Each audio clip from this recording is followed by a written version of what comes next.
एक स्कूल में जोड़वा दो बहनें पढ़ती थीं। एनाया और सनाया दोनों जुड़वा होते हुए भी स्वभाव और आदतों में बिल्कुल अलग थीं। दोनों बहनें 5वीं कक्षा में पढ़ती थीं। एनाया बहुत ही समझदार और जिम्मेदार बच्ची थी।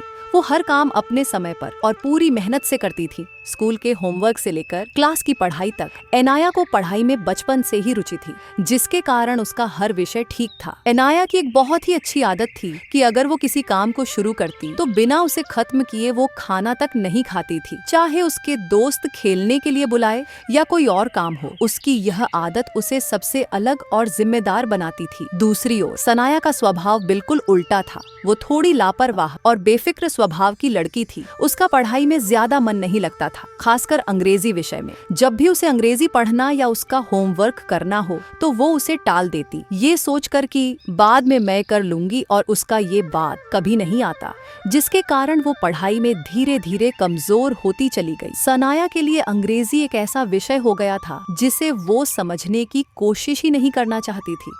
उसके पिता उसको अंग्रेजी पढ़ाने के लिए घर पे भी कई शिक्षक रखे, फिर भी वो पढ़ना नहीं सीखी।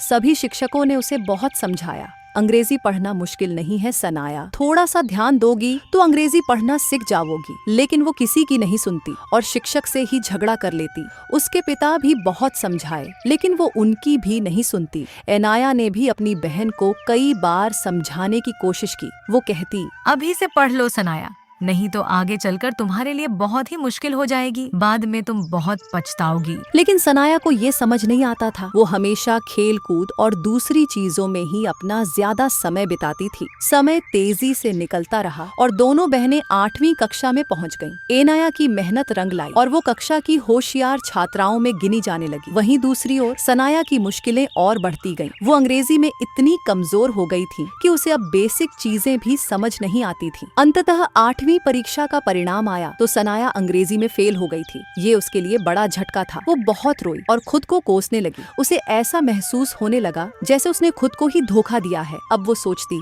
काश मैं पहले ही अंग्रेजी विषय पर ध्यान दी होती और अपनी बहन एनाया और अपने पिता का बात मानी होती, तो आज ये दिन नहीं देखना पड़ता। फेल होने का अनुभव उसके लिए बहुत ही शर्मनाक और दुखद थी। अब उसके समझ में आया था कि किसी भी विषय को छोटा या मुश्किल समझकर टालना सही नहीं होता। जीवन में हर विषय और हर छोटी से छोटी चीज का अपना महत्व है। उस दिन से सनाया ने ठान लिया कि वो अब अंग्रेजी में मेहनत करेगी और अपनी कमजोरी को अपनी ताकत बनाएगी। इस घटना के बाद एनाया ने भी अपनी बहन का साथ दिया और वो उसे रोज अंग्रेजी पढ़ाने लगी और धीरे धीरे सनाया की मेहनत रंग लाई और वो अगली बार अपनी कक्षा में प्रथम स्थान लाई। ये कहानी हमें यही सिखाती है कि समय रहते अपनी कमजोरियों को पहचान कर उसे ठीक करे, वरना भविष्य में वही कमजोरी बड़ी बाधा बन सकती है। अगर आपको ये कहानी पसंद आए तो ऐसे ही कहानी सुनने के लिए लाइक, कमेंट्स, सब्सक्राइब, शेयर और बेल की घंटी बजाना ना भूले।